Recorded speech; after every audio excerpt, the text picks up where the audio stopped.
Welcome back to another video of the Husker Breakdown. So today, I'm going to be evaluating Rob Aurich, Nebraska's new defensive coordinator. Now, Rob Aurich is a guy that has rapidly risen through the ranks of coaching. He was at the FCS level, now he's at the FBS level in the Big Ten, which is the hardest conference in college football. So Rob Aurich, just to kind of make a quick overview of this video, I'm just going to kind of read through his bio here, kind of read where he's been, what he's done, his accomplishments.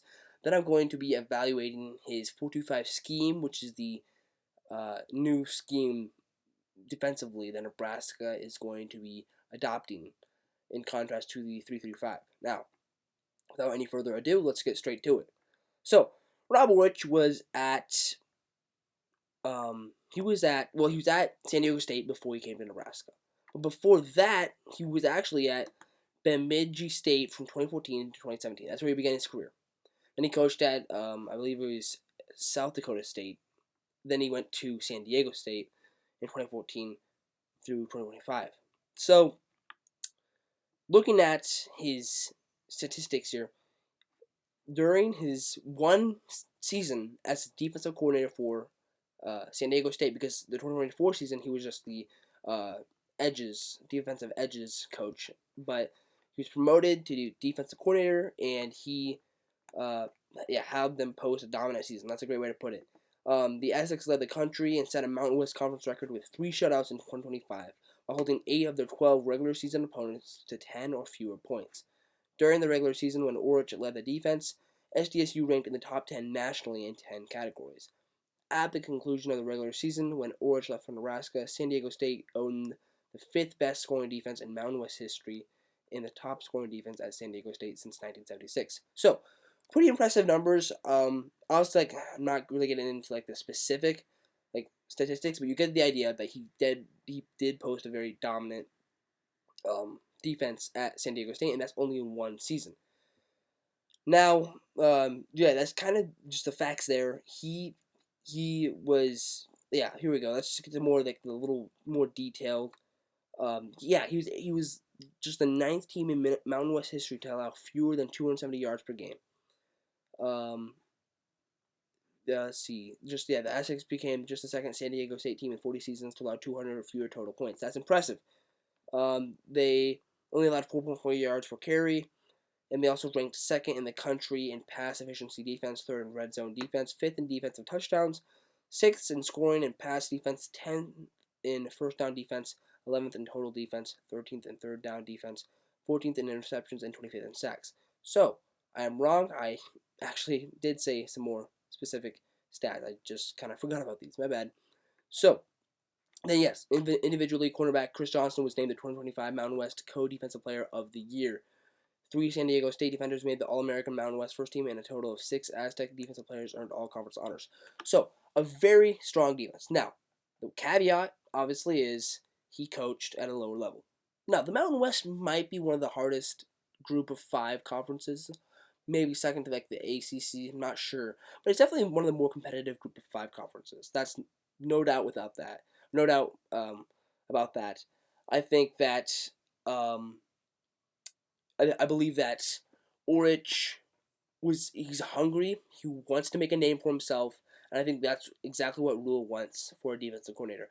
Because I think hiring John Butler, and nothing against him, he just he had not coached as a defensive coordinator since 2013. Now, I don't think Butler was as bad as people think. I think Terry Braden's the one to blame. I think Butler actually wasn't that bad, in my opinion. I don't think he was that bad.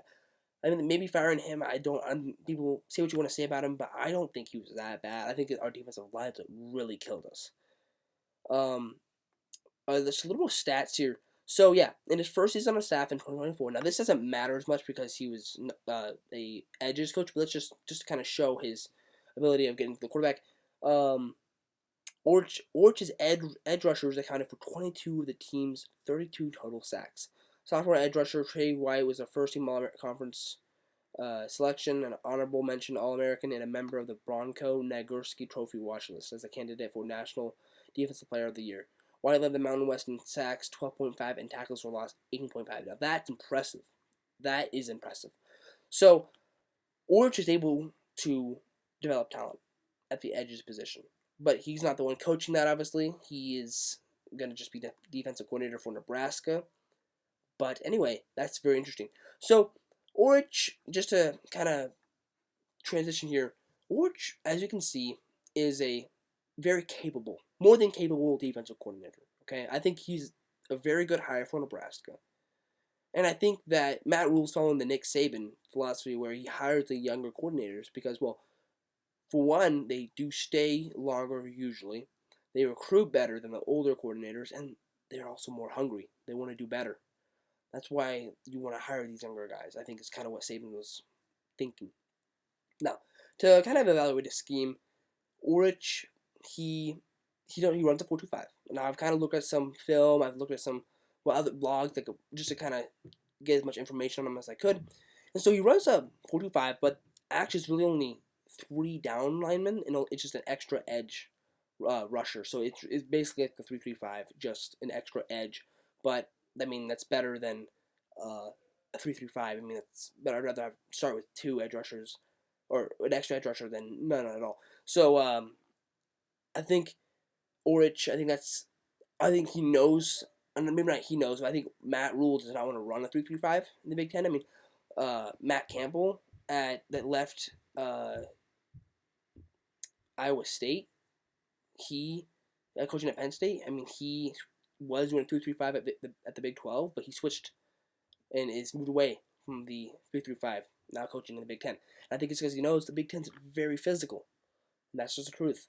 So, yeah, 4-2-5. So that's just kind of the facts there. I mean, I know that's kind of brief, but it's kind of the same. It's just that where that linebacker would be, it's just now an extra edge rusher, and that's kind of facts there.